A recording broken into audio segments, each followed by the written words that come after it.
morning to our listeners and viewers of the Real Stuff podcast. Today is Friday, and when it's Friday, it's Poetry Corner. Today we have a special guest, Samuel Garden, aka Kindred, and he's gonna tell us about the story and read some poems to us. But before we start out, we have also our co-host Flavius with us, and just want to ask you a quick question, Kindred. Yes, At man. what age did you start writing poetry? Boy, I would have to say that started in my early days because I was homeschooled and I was not allowed to use the internet. And the computer was there, and I beat free cell and solitaire on the computer.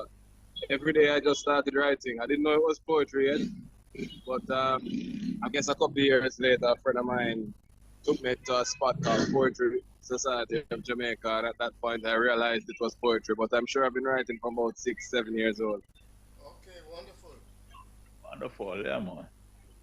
So anyway, the floor is yours. So whatever pieces you have, you can start giving us, and we'll just First, talk just about tell your us, journey later on. tell us a little about yourself first, All right, and then you cool. move to the poems. Well, before I begin, I want to just take this opportunity to let people know that they're divine by design, and every cell in your body is a greater achiever than you will ever be, and than you ever have been.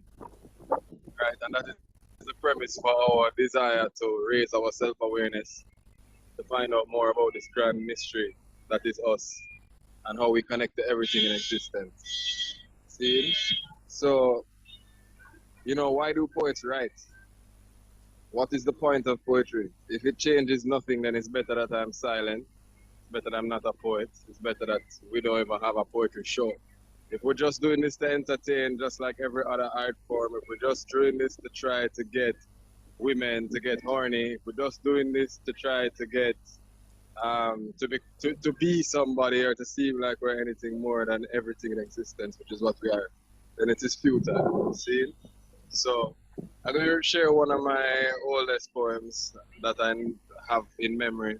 It's called Ode to Blacks, and it is a piece that resonates for all of the people of African descent. Also, if you're in Jamaica, almost every community in Jamaica have a youth named Blacks. And so this piece is a piece for the diaspora and for the youth. Rattling of a machine gun. Innocent and guilty falling like leaves in autumn, wailing. For professional mourners, every Sunday, this is my life. I live in the slums where blood runs in the shower, the dole drums where bullets become mosquitoes. Ghetto story becomes Iraq story. Children growing up got no time for bedtime story because it's time to take shelter. The secret police, taking it public. Making the 5-0s know that we've got our own republic, our own bit of mind. It's in my mind, this discipline of split-eyed people, revolution curdles in the barrel of my gun, and like the rising sun, I will survive again. And again, 9 lives cannot trap me, for I am the energy of the street, the illegal drug money that gives you food to eat. I am the cocaine that killed able males of ages not older than your next door neighbor's son who's still sucking thumb. 9-month mark met, and he was still bowling hard. Never longed for the windy outside, loved the wet. Forceps brought him to life, and he cried from the first moment of light. He died. Seconds, the minutes, the hours brought him closer to his last. Can you tell me how to find heaven in the slums of his past? And like an argument between talking drums, the gunshots come to silence and cease and breathe if you can. If your life has not ceased, then you can feel yourself, pinch yourself. It's here we see that we're not free from slavery. Too many of our ancestors drowned beneath the sea. Too many of their lungs filled with salt water, with tears, with whips and with scares, deep as the midnight that Massa would pierce with his candlestick holder. He came as a thief in the night to seek who might devour, and our virgin skins were torn by him. To this day, no retribution for his sins. And if you pinch yourself and feel nothing, know you are deceased. And the news will say you were a good youth and you never hurt a fly and you always used to carry flowers for your mom. You were the perfect son. And you had a way with words. It's like your mind lived in the places of birds or hype where only herb could take you because you were a ghetto youth. And you had to be imaginative to stay alive to survive through 9 deaths. Now this is the ending of your 9 lives. This is an ode to blacks. His bed of roses, now a bed of thorns. Ashe. So that's the first piece I'll say. Wow. Yeah, wow. Very powerful. Yes. Yeah, but you know, Flavors was asking you to just talk about yourself, but just one quick thing though. How did you get the name Kindred? Well, good question. But the thing about the name Kindred is that it's all of our name, you know. Your name is my name, and so it's an easy name to take on for myself, no? Any other name would have an ego, would have to figure out how to assimilate into that new personality. But kindred means family, you know, next of kin. And that is what we all are, and that is the essence of life on earth. Yeah, man. So, well, tell us about yourself. Tell us about your early beginnings and all of that. Well, I am a Jamaican, grown up in a slightly atypical way. My mother was an educator and a lecturer. She homeschooled myself, my brother, and my sister until she herself fell ill and we went to public schools. I started school at Conform, I started in high school. After that, I progressed to Michael Teachers College, and I'm trained teacher in language, literature, and linguistics. I was not in the classroom. I've worked in the prisons as a life skill coach. I have worked as a life coach in a number of different settings, organizations. The same project that we had in the prison and schools as well. It extended out into organizations and schools. That was some of the most powerful work I've ever encountered in my life, really getting to change people's lives in ways that matter most. Since then, I have a small business. I have my hand in a whole heap of things. The most powerful thing that I'm in contact with in my life is really ancient self-healing practices, ancient self-healing exercises that really come from a Chinese roots. But of course, we know that Africa being the mother of all civilization, you know, even the Chinese are our children too. And so it's a reclamation of ancient knowledge, a reclamation of how the body works, a reclamation of the electrical nature of our being and how it is that through the blockage of the flow of energy in our bodies, we ail, we become sick. And where it is that our bodies are completely conductive, we heal, we self-heal, because we're created in this amazing way.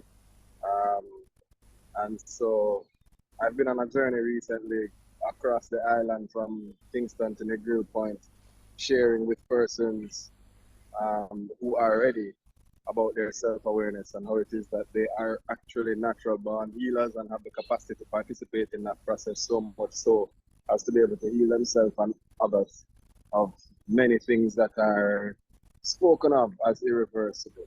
See? So I'm on a path of self-awareness, and that comes with responsibility. You know, as your awareness rises and you realize that the people around you have no clue what you're talking about, it is a responsibility to share with those who are ready and who, you know. It's not even something that we can share with everyone because not everybody is ready to take themselves seriously. And it is not a therapy. It is not something I do for someone. It is actually a lifestyle that I share with you that you can do for yourself anywhere in the world that you are.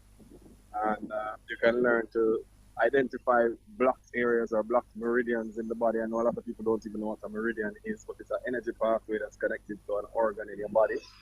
And on the more physical level, there's poison and polluted blood that is running through your body, and through certain simple techniques, you can actually get that stuff to come out of the body and enable the body to work at optimal. So in a gist, that's a little bit about me. I've also worked in television in Jamaica. I've read news, sports, etc. That part, it's almost like it's not important anymore because we don't really like telling lies and we work in the industry. That's pure lie up to tell.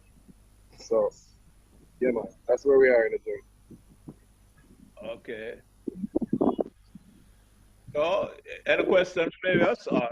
No, man, just more All right, poems. so back to the poetry. Let's let's give us some more of your lines and all of that, man, because I mean, at first one I was going. See. All right. Tell me a little bit more about the audience, just for my information. Like what kind of folk you have listening? You have mostly men, you have mostly women. Who is listening right now? No, well, it's mixed and it's all throughout the Caribbean and in Africa and all of that.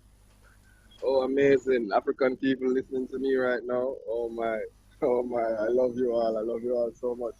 And it's so unfortunate that as Jamaicans, as descendants of Africans, um, you know, we struggle a lot here, but then we become a refuge for people who are coming from places like America.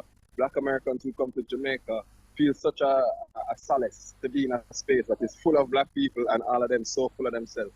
And that is one of the roots of the problems we have in Jamaica, where we're so full of ourselves that we cannot unite and make our individual power come together and become something cumulative and beautiful. But at the same time, it becomes like a flag.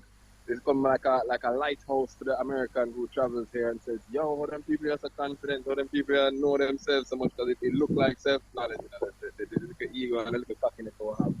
But I must say, Africa, we all want to head back to Africa, and most of the countries in Africa don't even have a policy to receive us. Most of the countries in Africa would have treated us as an outsider and have us paying to be a citizen, paying citizenship fees to be able to stay in them country and everything. We have to cut out them things, we have to re-examine them things because the whole world is ours, yes, but we all know where it all began and we all know where we're going. See? Alright, so I'm going to do another poem. This one is I guess it's a man poem. I want to write a long time ago. I want to write when I'm 17. By the way, I'm 39 years old, right? So these poems are coming from a far, far away. And the poems that I'm writing today are more specifically on a healing resonance and focus toward not distracting from the mission of healing. 100%. I feel as if I read poetry and I'm not on the same resonance as I'm on when I'm actually helping somebody with a healing process, then no waste time. But this one is for the man and the woman. I don't even know the name of it. Let's burn a bit. Curve your back along the curve of me. The song your body sings is truly body languaging. Making music is our percussive habit, the syncopations of breath, the heaving of chest. The rock of rider in saddle keeps our rhythm in pendulum timing. The seesaw, rising into bliss and then resting limply on the leg to recover from explosions. The hot, bursting kiss of your lips as you mistake me for Mr. Aphrodisiac is the cracking sound of joints and toes extended to house the feeling of bliss. To keep the buzz of ecstasy within, we ladder ourselves to heights of soaring in death winds of orgasmic gangs of moments, making me your Lancelot. I press you deep to round table. The council must turn its eyes, for my business is with you, and for your burning stare, be my Marianne, be my princess, my fire, be the reason I have desire, be my moon, make me tied to you on nights when the world is my wall, make me lap against the shores of you, calling you to take a swim in my late night, blue deep, lady. Allow me to take the flower from your hair and let you down. Make me the engineer of your moments. For a moment, let me spin your captain's wheel, direct your feeling, master of destiny. I will take you home over liquid Atlantic crossings upon which we were crucified. I will lift you above the waft of smoke from refugee villages called islands where we hid years. The tears in my eyes is not for our parting, but for our return to the place of Eden in the beginning.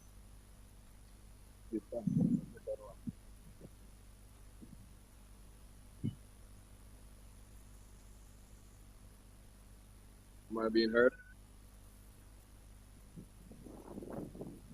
Am I being heard? Yeah. We're here now. Yeah, but it's sort of breaking up though. Breaking up? Can you hear me now? Yeah, I'm hearing it clearly now, yeah. All right, I'm gonna read another one. I'm trying to access it alongside the card. Just give me a second. And this one I wrote literally like 3 days ago. So this is what's currently in my meditation. There is there is poetry in your God-born existence, in your unexplained, in your science-defying structure, in your molecular field. If I was the size of a virus looking back at you, I would see shifting grains, like a whole universe of organisms and organelles. I would see you as you are. But you look in the mirror, you see one composite of your billions of cells, one wrap. For all of your electrical voltage, it's power dumbed down by your lacking perspective. You're like Thor with a new hammer. You're like Zeus with lightning that doesn't bolt. When the men went to war, the women started noticing each other. When the soldiers came home, they were no longer men. Who needs a special operative for a lover? A black ops bully for tall, dark, and handsome, some only seeing that his hands were strong, not willing to answer the sound for freedom. In her belly middle is the uneasiest place. Somewhere inside her constricted intestine, she declines every time she is touched. Every time rushed to fall in line. A good wife in a society under the night. No lifestyle changes, just dollars and change. Yes, no holistic living, just metal knee and whole new brain or a beating heart with a brand new start somewhere. Somehow, you encountered advertising. Your parents and culture marked their lives on your forehead like they were your God. You bought it. Today, you are a tiny them. Today, some struggle to awake to know that they are not bound to inheritance. Some they may accept, give away, reject, throw away, and for the rest, burn in a deep midnight promise pit flaming while everyone slept. So spirit would heat seek and find you on the shore where oceans wept, and guide you back to tiny grains of sand you lay on, thinking it's a firm piece of land, to the stars above, twinkling like you too do from the eye of a microbe, of a fellow molecule, of an amoeba.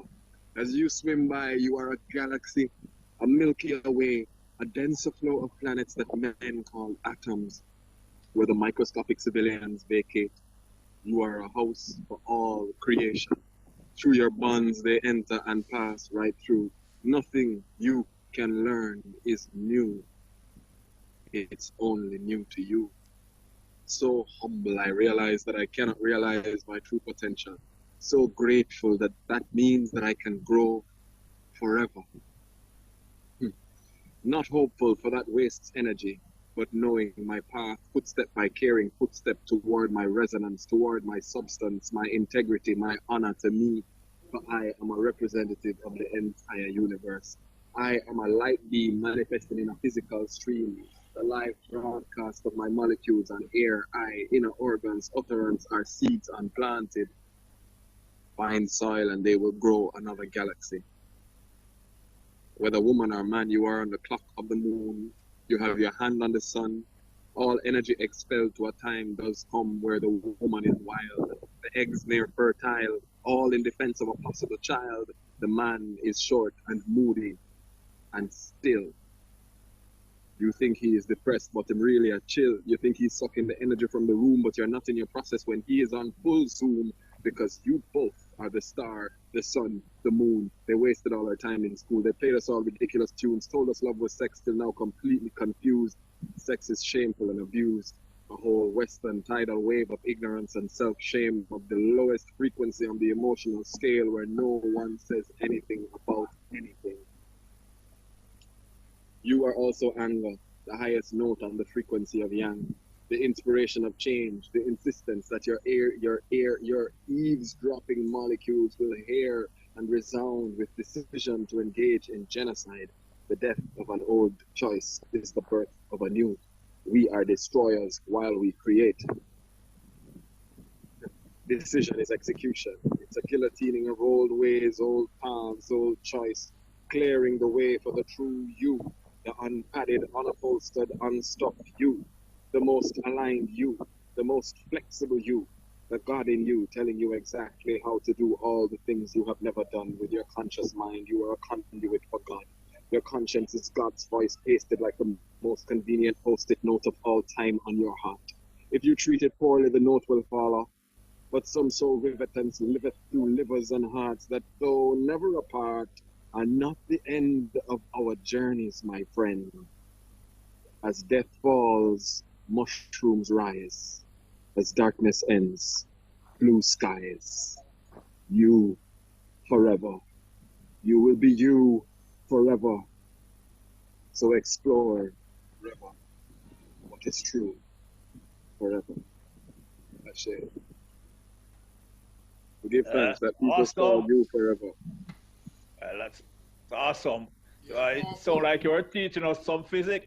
Yeah, man, powerful. Boy, you know, all things are connected in my brother. At some point, everything have to get touched upon. And we can't make poetry as if we're trying to create a track to drill it into people's heads so that when them hear it on the radio, them remember it. No, that is not what the poet is here for. The poet is here to tap into the conscience of the people, tap into the social happenings, the occurrences of the time. The poet is the most up-to-date artist. The poet is the most up-to-date creative, and it is our job as a true creative to just stay authentic and move with the flow. And right now we're learning so much. This is the Aquarius age, it's the age of information. There is so much more out there and accessible than used to be. And your little child can sit down and probably teach you about quantum physics, you know what I mean, in this time, and teach about chat GPT and teach about hacking and teach about all kind of things that when we were growing up, these things never even existed, my brother. So right now the poetry does have to adapt and just keep adapting and growing, you know. On that note, in your bio, you said that you don't take credit for your creativity. You know, you're just a medium, a channel, you know, of Right. this creativity. So Right. explain to our listeners and viewers. You know.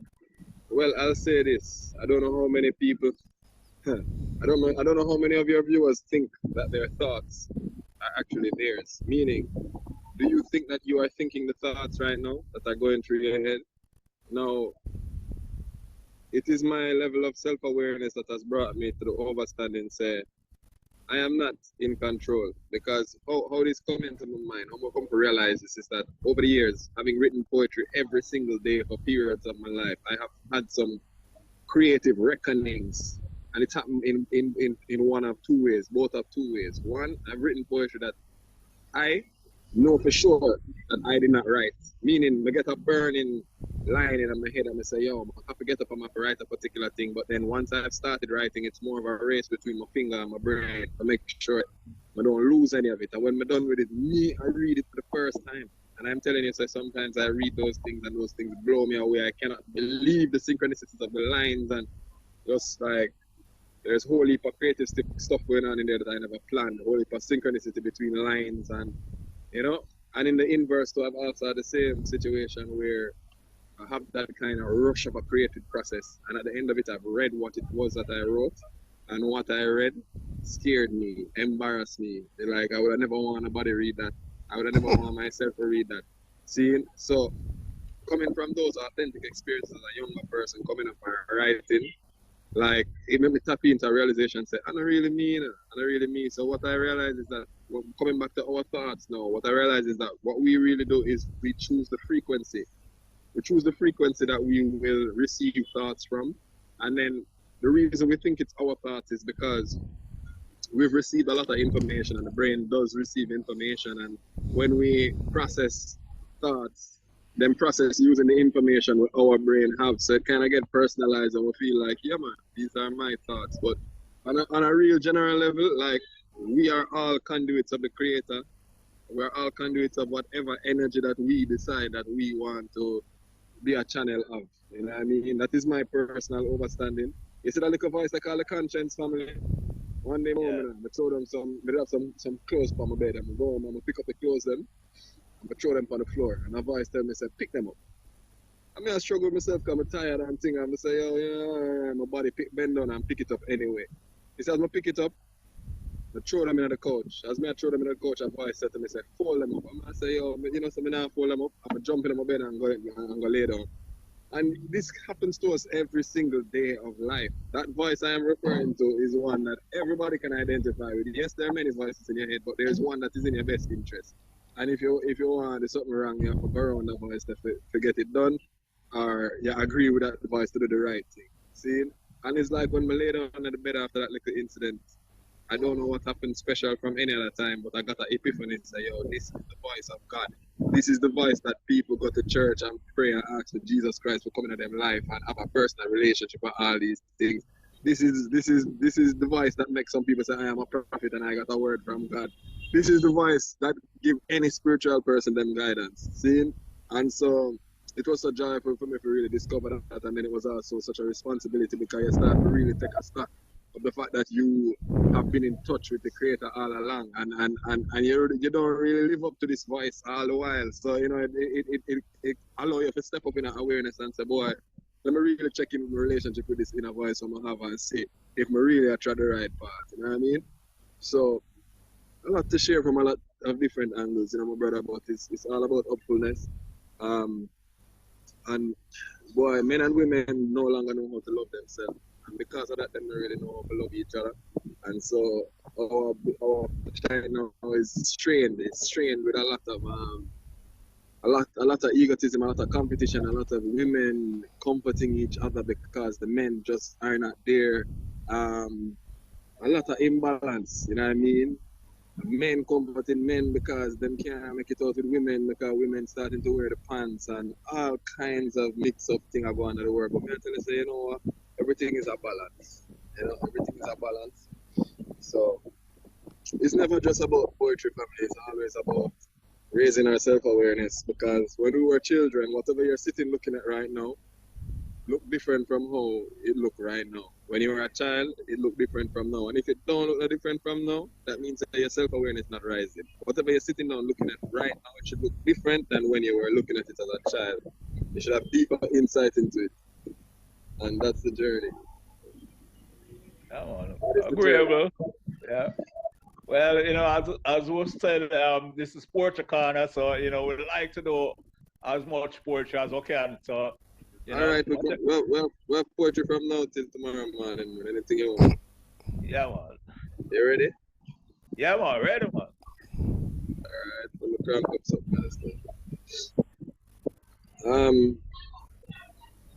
Boy, I'm gonna read a very short poem, and this one is inspired by a farmer with a good virgin of mine where a man have a special relationship with fire, you know?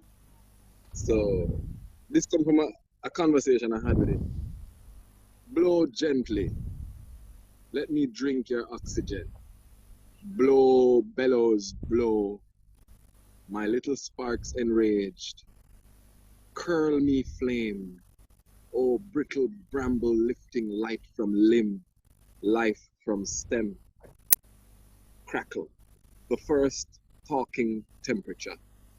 Thick wood reply with glowing foundation and embered duration. And farmer said, fire is like radio. You hear? Nothing. Yeah, man, that one named Fire with P, you know? So that is a man where him go a bush all the while go do him work and him light him fire and him tell me fire is like him radio, you know? Yes, and really nothing more than that in the bush, you know? So people usually wonder what inspire poetry. Come on, man, life inspire poetry. We have to try to figure out what inspire poetry. What inspire we to exist? Why? It's a mystery. Here, take your flower from the roots. Your afro invites divine light, sensations from your aura. You spread across the minds of women, of men, as fire, as friend. You pour a soothing vial to the inner air. It is as it sounds, a beckon, an awareness of your mission. Cherishing the last marga butterflies of her childhood, you have fed an island to them in daily bites. They have grown, flapping leathery color against the sternum of the unknown. pain has patented your joy. It is time to reclaim it. So I next take a shot so I'm gonna find that phone out. But you know what? We need to find something else for you guys. Yeah, in the meanwhile, just want to ask a quick question though. Yeah.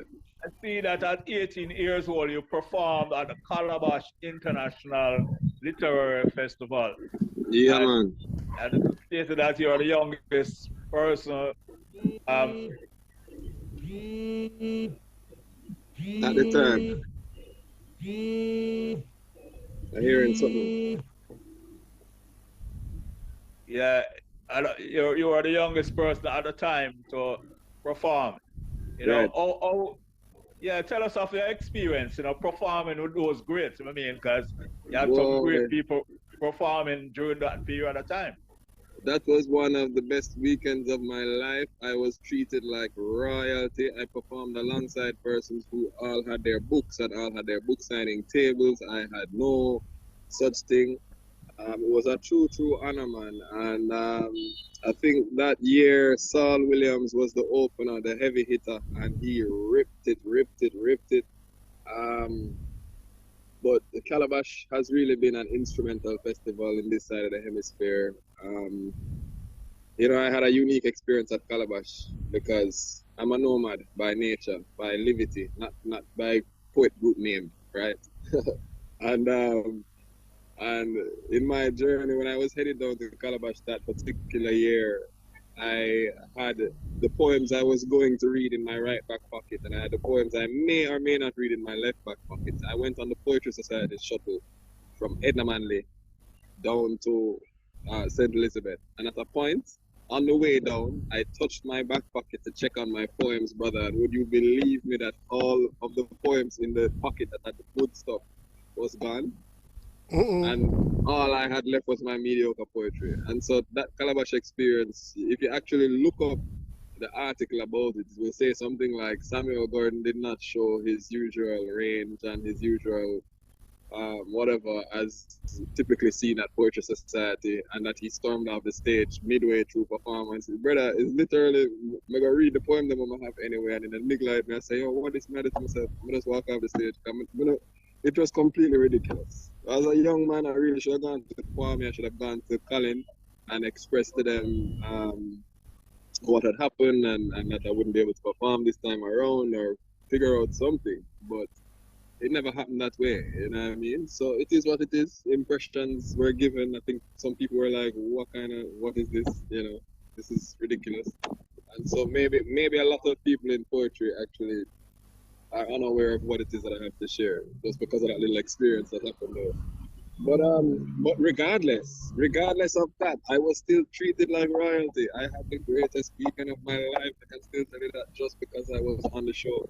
So Calabash really provides a space for poets to receive respect and to be able to be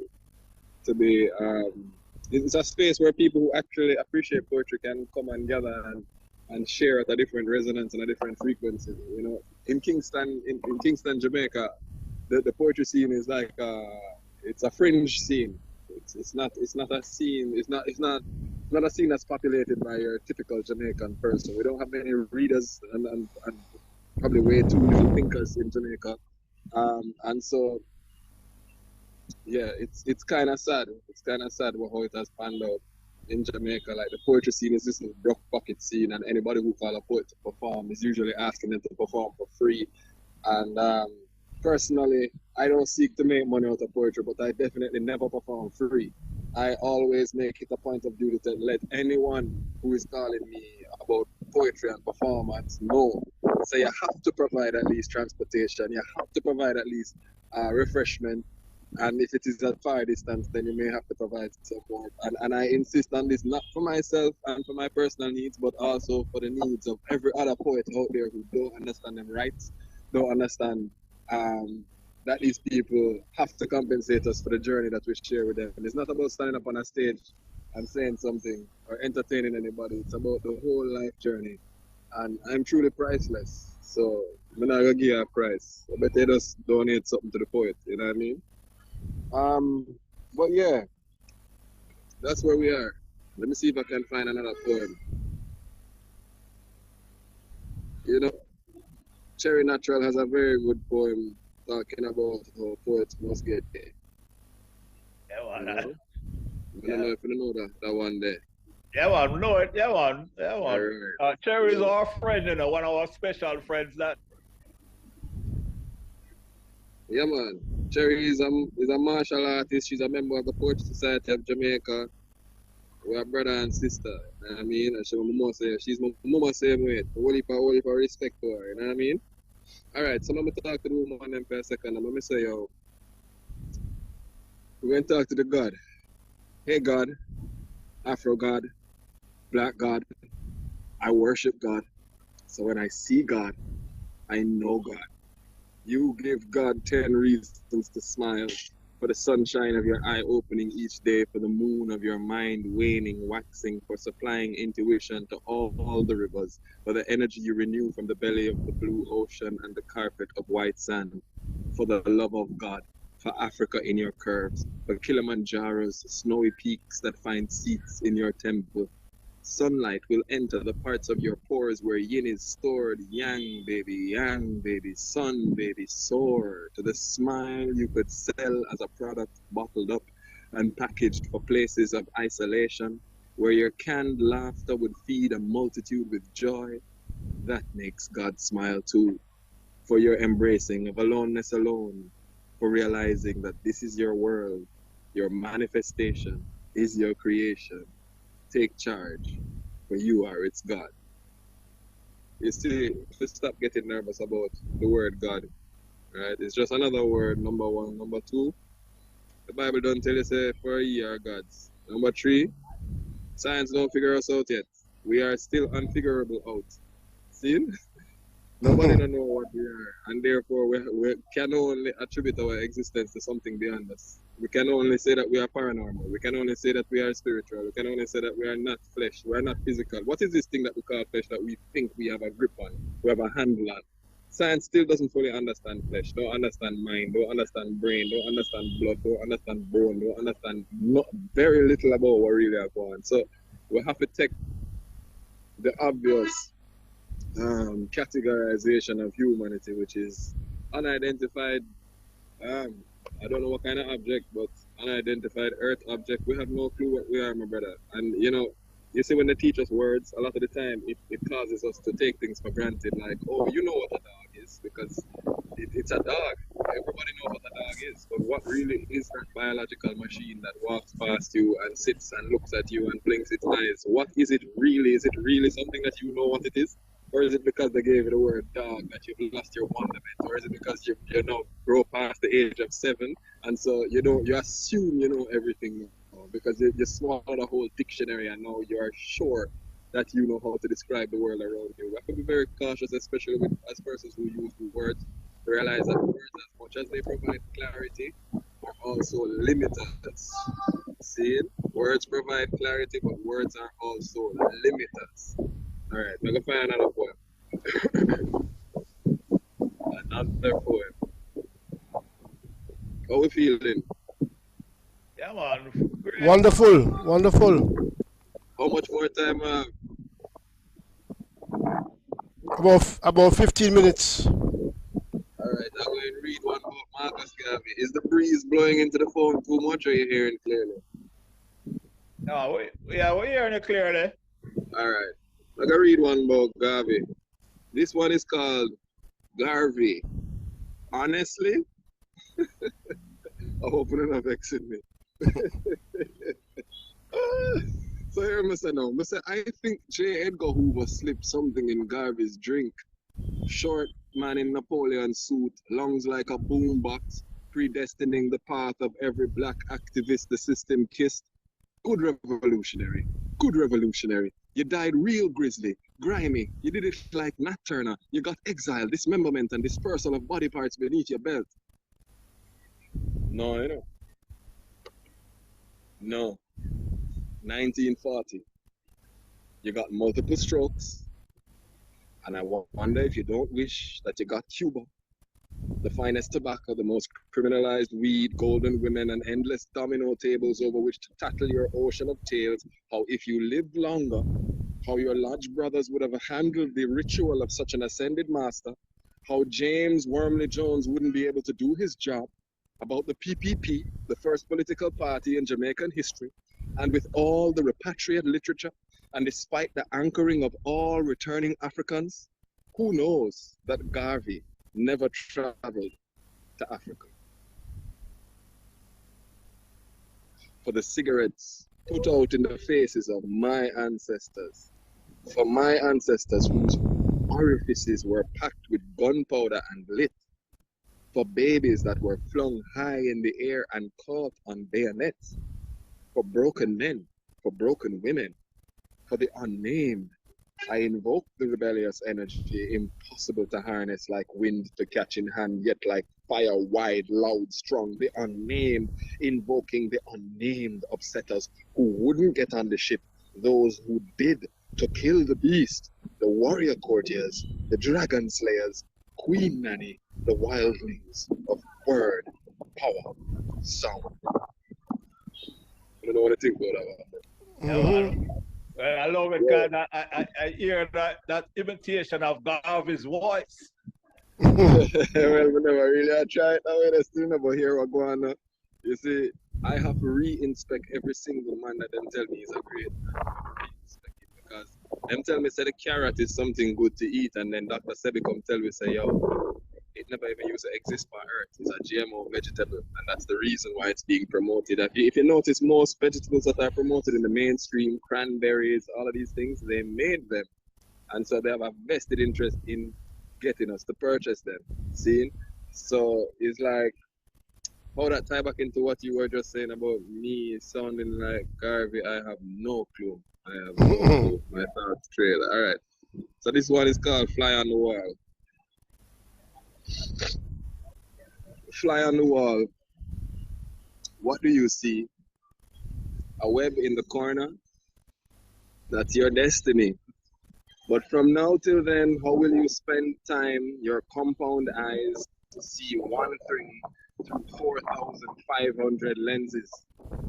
Fly on the wall. How's it looking? When you pitch on a drinking glass in Parliament or prison, in Norbrook or Central Village, fly on the wall of your house, your home, your school, your church, your business place, your big disgrace and small. Flies surround them all. Flies celebrate with you when fish is fried. Flies are spies, watching humans wiggle shoulder blades, trying to fly. Yeah, that's a fly, you know? Wow. Yes, I love the use of the metaphor right there, bro. Yeah. Thanks. And I really get the imagery. You know what I mean? The imagery is just clear. Yeah, man. Wicked, yeah. Scene. All right, let me see if we can find the next one before we go. I guess the time is running down.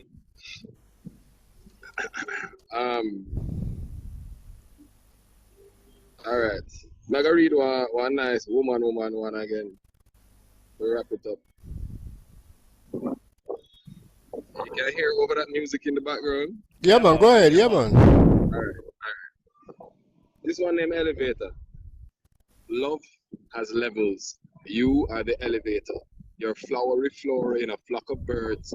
When we are lost of passion and words, gag like hyper-realistic hentai anime. See, I don't want to wait till the chi goes away. I didn't want to wait till electricity waned. I've been passing this poem by time and time again in an obstacle course, tripping over lost chargers, maneuvering through the map of madness, evading Papine like the plague. Now, arriving to the high mountain place where poems pour, I've lit patchouli to begin.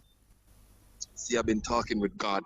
She been keeping me hard with art and taste, roots, culture and heels, high ones if needs be, and with barely nothing, she was everything. Her smiles, her eyes, her sides. I never knew I flew to a place where I seemed like a friend who knows your funny bone and where not to do that. To a friend who knows your weakest spot, how to make strong wine from a vineyard of yours at risk of dry rot. Then friends who with you ascend, to know weakness is your strength, and that the places when touched that make you extend are sacred altars of flesh, portals to places where manifestation is even more magical, where a phone call during coitus delivers what you want from the universe. Then the magic disappears, because you packed it up in a suitcase to travel to South Africa, touched with thoughts of home and a newly awakened thirst for pure and utter nastiness. Well, home is where your heart is, but even there, hearts are selective, having been pre-selected, affected, rejected, then defective. The potential for potholes in a Jamaican mind is like the potential for air on your next breath. But in us are wells, they are dug deep in peering down. We cannot see our own waters in our darkness. Even at noon, not even a glint can reflect from such depth. From that well springs more than water, more than liquid prana, more than the first, second, more than the fourth, fifth, orgasm, six, Netflix asking, keep watching. Music didn't get a chance to be played, gagging the grand symphony orchestra, conductors wand wizardly pulling every note you held.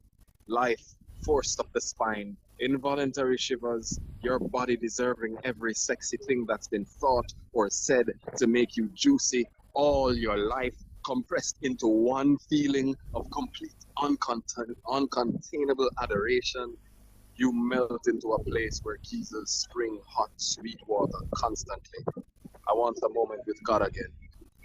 And maybe if it became a journey to a place where I love you, traveling and trying, creating new things and new people, you growing beyond what you may think are my wildest imaginations, then returning to your healer who holds you up in flight, on land, takes your pain, walks your feet with his fingers and stones, walks them for miles while moans melt to snores, washes you in a naked salty place, protects you from the blandness of coldness, waving flags of awareness in the spirit of gentleness till you touch the time bomb of my neck or unknowingly stroke bullets in the V's of my thighs, a desire to see you as royal and epic as you are rude and real.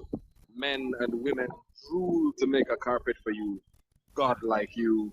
Maybe even gods forget sometimes. Maybe even gods get lost in science. Maybe God starts to believe that she is just a girl. We can only fuck up and buck up till we begin to wake up and take up our indigenous makeup. Your soul lingering like the smell you carry unknowingly, like the ghost of a baby you carry unwillingly in your backstrap cross-country crop.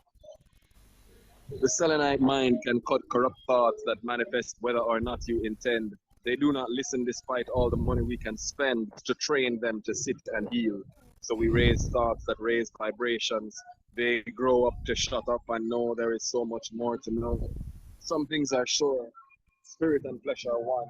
That God walks in our legs, in woman's waistline, every earthly river pressing spirals, bursting every dam.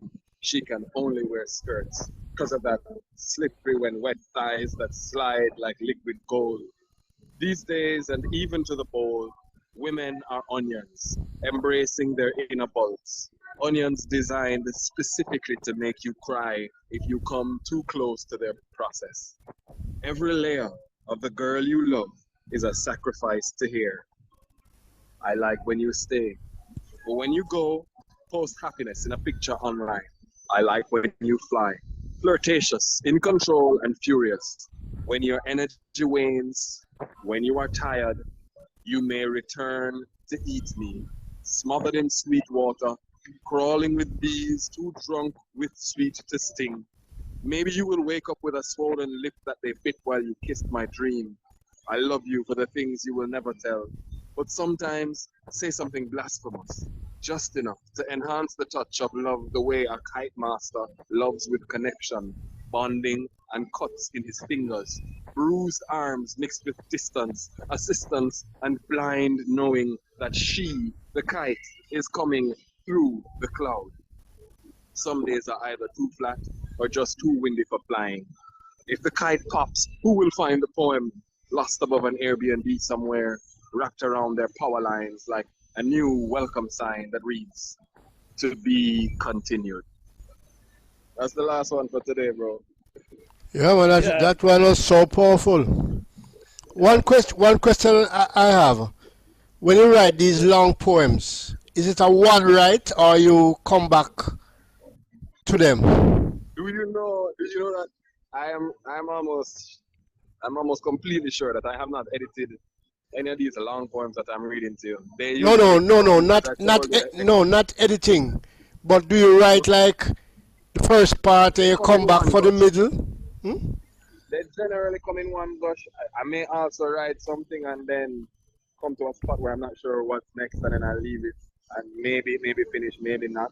Okay. But generally, these ones were written all in one go, and I haven't really edited them yet. This is literally being read from the Mm. notes app, the notes app that's on my phone. So this is Yes. like the closest thing to my hand when we use and just jot down thoughts. So this is really raw, gushing thoughts that have received no editing at all, really. Yeah, man, these are very, very powerful. Very powerful. Give thanks. And if there's Awesome. anyone out there who appreciates my work and wants to help participate in my process of getting properly published and welcomed into the halls of literati, then by all means, welcome me. I'm here. Okay. Yeah, But my man. poetry is just scattered everywhere. I really never. I published one collection on Amazon just as an amateur thing, but never really put together a proper manuscript and had it published, by a serious publisher. And I hope Yeah. that's still up to people, you hearing me? Yeah, man, Yes, sure, yes. yes. Before we go, I just want to let everybody know how they can get in touch with me. So regarding poetry, where I put most of my poetry on Instagram is a page called Kindred Griot, KINDRED GRIOT.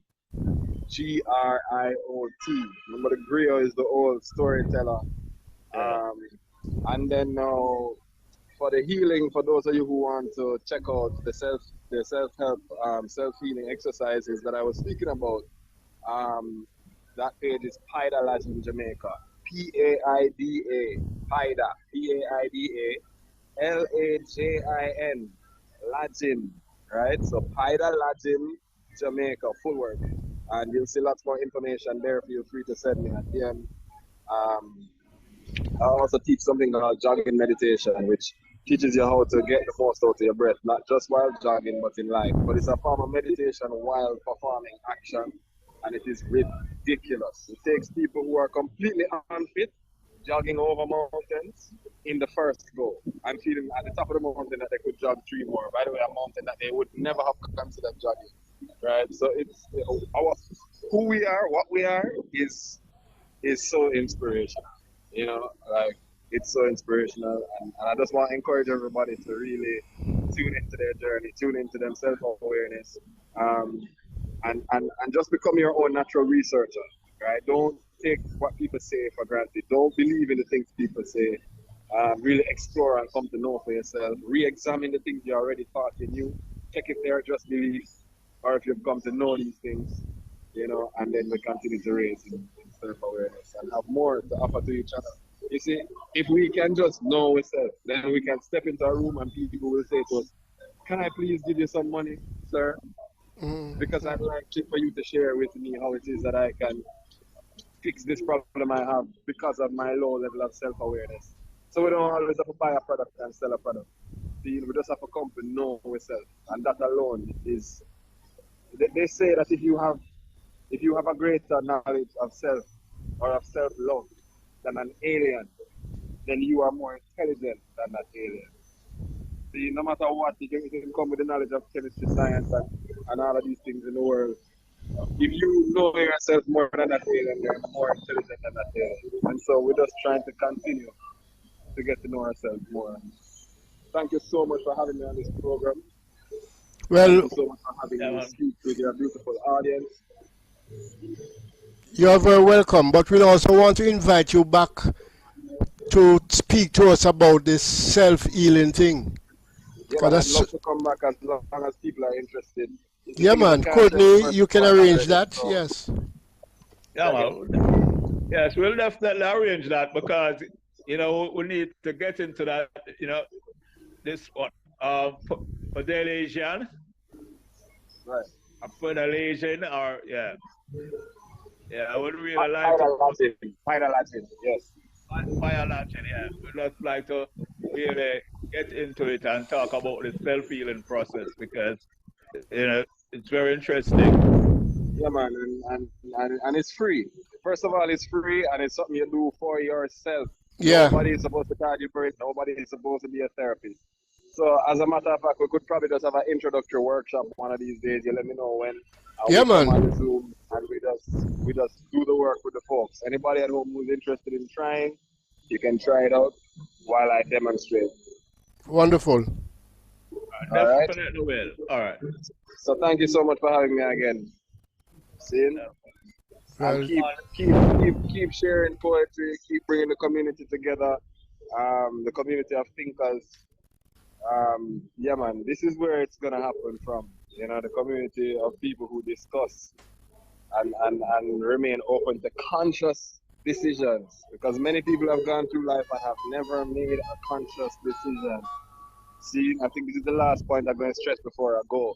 If you ask some people, if you put a red marker and a blue marker in some people's hand and say, pick one, their answer will be informed by whatever it is that has already abided in their brain before you ask them that. Their answer yeah. will not come from that present moment. And so that is what we have to start doing in our lives. We have to start being more conscious.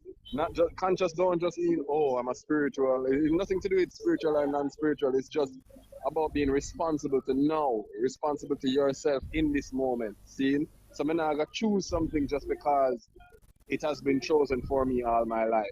You understand? I need to be conscious about what kind of clothes am I going to wear today? What kind of soap am I going to bathe my body with? What kind of toothpaste am I going to use to brush my teeth with? Have I made a conscious decision? Do I just use fluoride, Colgate toothpaste all my life and never ever question it?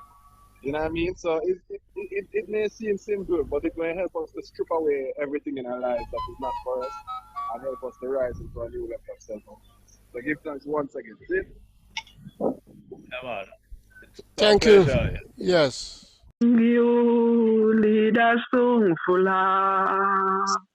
You belong far away away. Ajugwala lebo buseru. Lida mua, lida sungfula. Lida mua, lida sungfula. Well, unfortunately, this is it. Till next time. Bless.